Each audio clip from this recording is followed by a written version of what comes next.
నమస్కారం. మీ విజయ్ కుమార్ గంట.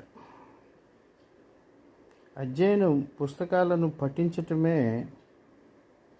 తనకి లోక జ్ఞానాన్ని నేర్పిందని, పెద్దగా చదువుకోకపోయినప్పటికీ ప్రపంచం గురించి తెలుసుకోగలిగానని, మనుషుల మనస్తత్వాలను విశ్లేషించానని, ప్రజల సమస్యలను తెలుసుకోగలిగానని, ఒంటరిగా ఉన్నప్పుడు, ఓటమి పాలైనప్పుడు, విజయానికి దగ్గరవుతున్నప్పుడు, ప్రతి సవాళ్ళు ఎదురైనప్పుడు తనకి పుస్తకాలే స్నేహితుల్లాగా ఉన్నాయని రాష్ట్ర ఉప ముఖ్యమంత్రి పవన్ కళ్యాణ్ స్పష్టం చేశారు. విజయవాడలో 35వ పుస్తక మహోత్సవాలు 1989 నుంచి ఈ పుస్తక మహోత్సవాలు నిర్వహించబడుతున్నాయి.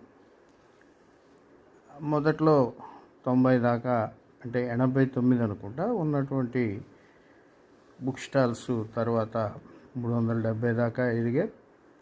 ఆ తర్వాత మొదట్లో పీడబ్ల్యూడి గ్రౌండ్లో ఈ ప్రదర్శన నిర్వహించిన తర్వాత అక్కడ వేరే కట్టడాలు, బాబాసాహెబ్ అంబేద్కర్ విగ్రహ నిర్మాణం జరగడంతో 2 సంవత్సరాలు పాలిటెక్నికల్ కాలేజీలో పెట్టి చివరికి పవన్ కళ్యాణ్ ప్రమేయంతో మంత్రి నారాయణ చొరవతో విజయవాడ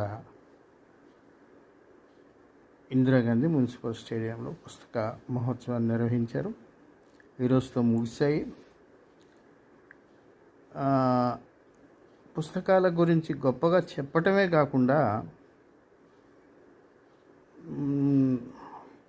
రెండో పర్యాయం మళ్ళీ పుస్తక ప్రదర్శనకు వచ్చి శుక్రవారం నాడు దాదాపు 5 లక్షల విలువ చేసే పుస్తకాలని, అది సమగ్రంగా అందరికీ ఉపయోగించబడేటువంటి పుస్తకాలను పవన్ కళ్యాణ్ కొనుగోలు చేశాడు.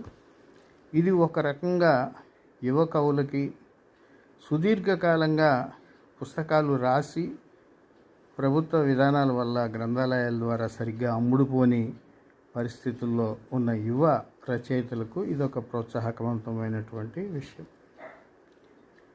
పుస్తకాల విషయంలో అంత ప్రేమ కలిగి వ్యక్తం చేసినటువంటి పవన్ కళ్యాణ్ భవిష్యత్తులో గ్రంథాలయ వ్యవస్థలో కూడా పుస్తకాల కొనుగోలుని ముమ్మరం చేయించడంతో పాటు బిల్లులు పాస్ చేసే విధంగా చర్యలు తీసుకోవాలి. మొత్తం మీద విజయవాడ పుస్తకోత్సవం ఈ పర్యాయం 35వ పుస్తక మహోత్సవం ఒక చారిత్రక ఘటన.